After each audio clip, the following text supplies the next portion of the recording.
Instead of going to Shibuya Sky, dito na lang kami sa Share Lounge, unlimited drinks and food pa.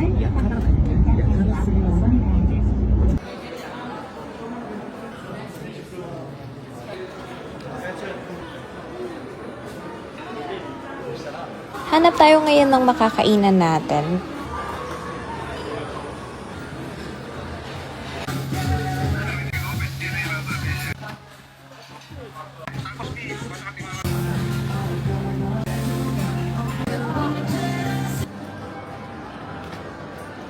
So cute!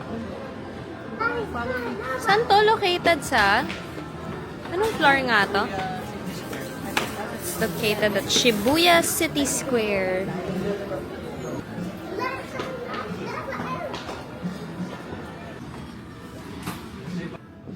One day pala siya. May one day din. Wear this. Need to wear your ID.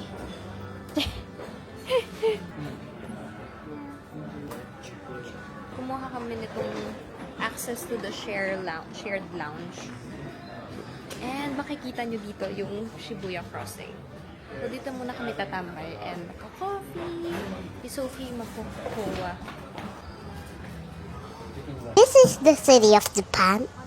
Auto studios, lots of many people, and world trucks. And world trucks of many worlds there. A lot of crowded people, and a lot of car smoke, and lots of trees. So that's all here, and buildings. That is all here, but I know this roads all the way going to hotels and wonderful places there. We are nearby there staying.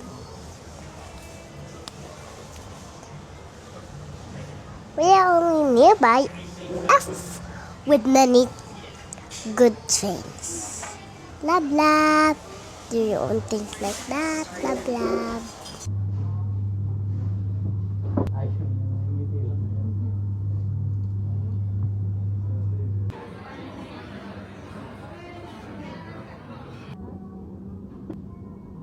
So, yan, pwede kayo magstay dito. May food, drinks, may coffee, beer, soda, juice, may mga bread din, tapos biscuits. For going inside, may 2 plans naman silang i-offer, with or without alcohol. Ayan, pwede kayong kumuha ng kahit ano dyan na kaya nyong makonsume. Kami, nag-ice cream lang kami, tsaka coffee. Tapos, konting biscuits. Si Sophie, kahit nag-rice na siya before this, yan, nag-bread pa din siya. Favorite niya dito yung pretzels. Kasi nga naman, chocolate. Nag-ice cream din pala siya niyan with mga cereal toppings. Tayo, coffee is life. Nakakita din pala kami ng mga nag-go-kart dito. Wala lang ang saya, 'di ba? Gusto ko din matry ito. Pero tsaka na siguro kapag kaya ko nang maiwan si Sophie. Kasi parang 1 hour din ata to. Oh, ang daming tao.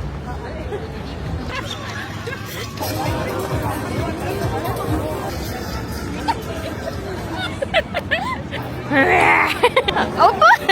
Then, ayan, nagpunta na kami dun sa mga shopping area. Actually, nahanap namin dito is yung Pokemon Center. From Shibuya Crossing, di ko na maalala kung ilang minutes, pero medyo mahaba-haba din lakaran. Dito to sa Shibuya Parco Shopping Mall. Dito sa 6th floor located yung Cyberspace Shibuya. Kapag shopping din kami dito, so dito yung Pokemon Center, Capcom Store. Nakita din kami Luffy statue, sabi ko gayahin ni Daddy yung posing. Tapos ayan, may Nintendo. Parang dito ako mostly tumambay talaga. Ganyan naman tayo, mga laking Mario. Nabudol pala ako sa notebook ng Animal Crossing. So, nga din tong pot, tsaka yung kettle, tsaka yung tray, ay lahat na. Kasama din pala namin yung brother-in-law ko dito. Picture silang dalawa ni Daddy B dito. Silang dalawa magkapatid kasi mahilig din talaga maglaro. So, si Daddy B, yan, laman ng Switch niya is yung Pokemon. Kung mahilig ka sa Pokemon, talagang nakakabudol dito. Dito ako, pinaka nagandahan. Mga kinokolekto, diba? Tapos dinidisplay. Oh, super cute, oh, may cookies.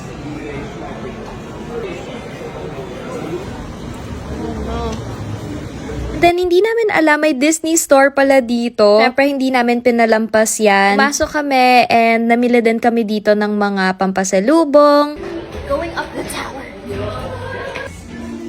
Hi! Oh my goodness. Super cute. Si Stitch. It's Eeyore.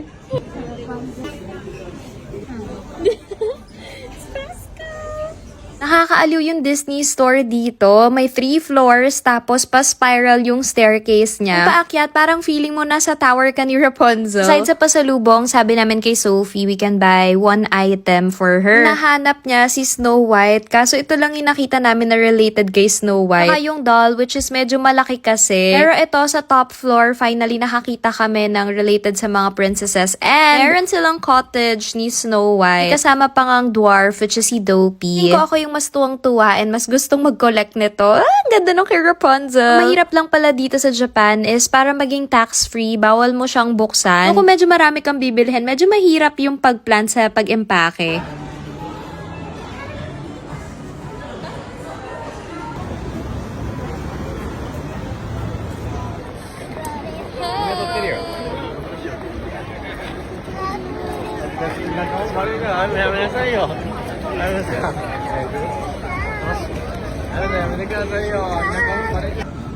Yeah, let's go. Donkey, donkey!